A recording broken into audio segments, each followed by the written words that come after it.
இன்னைக்கு நம்ம இந்த வீடியோல அதை பற்றி பார்க்க போறோம் அப்படின்னு பார்த்தீங்கன்னா, பயிர்க்கடன் தள்ளுபடி தமிழகத்துல கூட்டுறவு வங்கிகள்ல பயிர்க்கடன் தள்ளுபடி குறித்த ஒரு சில முக்கியமான அறிவிப்பை பற்றி இந்த ஒரு வீடியோல நம்ம பார்க்கலாங்க. அரசு பயிர்க்கடன்களை முழுமையாக தள்ளுபடி செய்ய வேண்டும் அப்படின்றத பற்றி தான் இந்த வீடியோல நம்ம பார்க்கலாம்.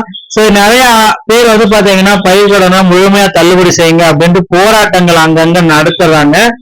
பயிர்க்கடன் தள்ளுபடி இதை ஏன் இவ்வளவு வலியுறுத்தி கேட்கிறாங்க அப்படின்னா, மற்ற மாநிலங்கள்ல பயிர்க்கடன் தள்ளுபடி ரொம்ப அதிகமா கொடுத்திருக்காங்க. 36,000 கோடி ரூபாய் வரைக்கும் பயிர்க்கடன் தள்ளுபடி மற்ற மாநிலங்கள்ல இருக்கு. ஆனா தமிழகத்துல வெறும் 5,900 கோடி ரூபாய் மட்டும்தான் இந்த பயிர்க்கடன் தள்ளுபடி இருக்கு. இது ரொம்ப வேதனைக்குரியது.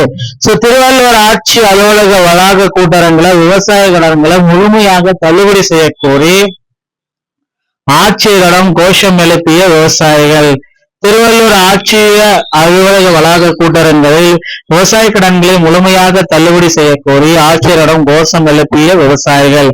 விவசாய பயிர் கடன்களை முழுமையாக தள்ளுபடி செய்ய வேண்டும் என வேளாண் குறைதீர் கூட்டத்தில் விவசாயிகள் வலியுறுத்தினர். திருவள்ளுவர் ஆட்சி அலுவலகத்தில் பல்நோக்கு கூட்டரங்கில் வேளாண் குறைதீர் கூட்டம் வெள்ளிக்கிழமை நடைபெற்றது.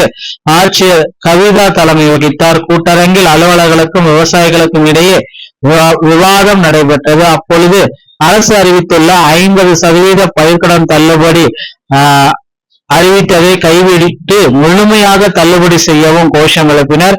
அதையடுத்து விவசாய சாகுபடி செய்யும் பயிர்களுக்கு போதுமான விலை கிடைக்காமல் மீண்டும் கடனில் உள்ளோம். இனிமேல் அடமானம் தாலியை தவிர வேறு எதுவும் கிடையாது. அதனால் தமிழக அரசு முழு அளவில் கடனை தள்ளுபடி செய்ய வேண்டும் அப்படின்ட்டு கோரிக்கை வச்சிருக்காங்க. தள்ளுபடி செய்ய வேண்டும். திருத்தணி, பூண்டி உள்ளிட்ட பல்வேறு பகுதிகளில் காட்டுப்பன்றிகள் பயிர்களை நாசம் செய்து வருகிறது. அதை கட்டுப்படுத்த ஷூட்டிங் அனுமதிக்க வேண்டும். இல்லை என்றால் சோலார் தடுப்பு வேலி அமைக்க வேண்டும்.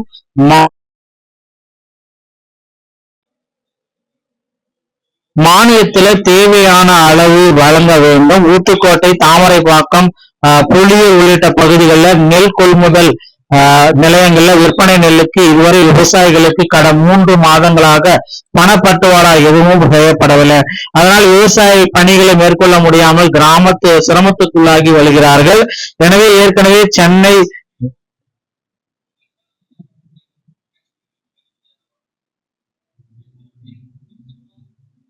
சென்னை திருப்பதி தேசிய நெடுஞ்சாலையில் விவசாய நிலம் கையகப்படுத்தி குறைந்த அளவிலேயே பணம் வழங்கப்பட்டது. அதனால் கூடுதல் இழப்பீடு வழங்க வேண்டும். அதே போல லட்சுமியாபுரம் பகுதியில் சாலையோர விரிவாக்க பணிக்காக குடியிருப்புகள் மற்றும் நிலம் கையகப்படுத்தி வருகின்றனர். இதற்கு ஒரு சென்ட்டுக்கு வீட்டு மனைக்கு 6,000 நிர்ணயம் செய்வது கட்டுப்படி ஆகாது. எனவே இருக்கிற வீட்டை இழந்து எங்கு செல்வது? அதனால் வீடு அமைக்கும் அளவுக்கு இழப்பீடு வழங்க வேண்டும். ஆவடி பகுதியில் அரசு புறம்போக்கு நிலங்களை அதிகாரிகள் பட்டா போட்டு விற்பனை செய்து வரும் அவலம் நிலவுகிறது. அதை மாவட்ட நிர்வாகம் நேரில் ஆய்வு செய்து தடுக்க வேண்டும்.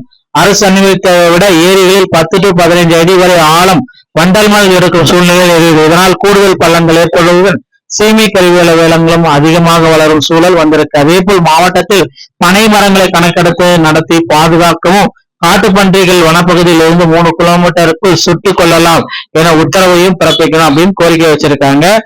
கண்டிப்பா இது எல்லாமே முதல்வர் விஜய் அவர்கள் என்ன செய்ய போறாரு அப்படின்றது இதுவரை நமக்கு தெரியல. இந்த பயிர்க்கடன் தள்ளுபடி தற்சமயம் பாத்தீங்கன்னா 75,000 ரூபாய் வரை தள்ளுபடி கொடுத்திருக்காரு.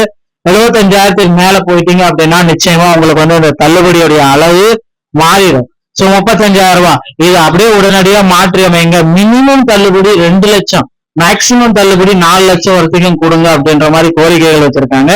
கண்டிப்பா முதல்வர் விஜய் அவர்கள் இந்த பயிர்க்கடன் தள்ளுபடியில பட்ஜெட் கூட்டத்தொடர்ல ஒரு சுமூகமான முடிவெடுப்பாருன்றதை நம்ம ஒரு சில தினங்கள்ல பார்க்கலாம். வீடியோ உங்களுக்கு பிடிச்சிருந்தா நீங்க நம்மளுடைய சேனலோட இணைந்திருங்கள். மீண்டும் ஒரு நல்ல தகவலோட நான் உங்களை சந்திக்கிறேன். நன்றி, வணக்கம், தேங்க்யூ.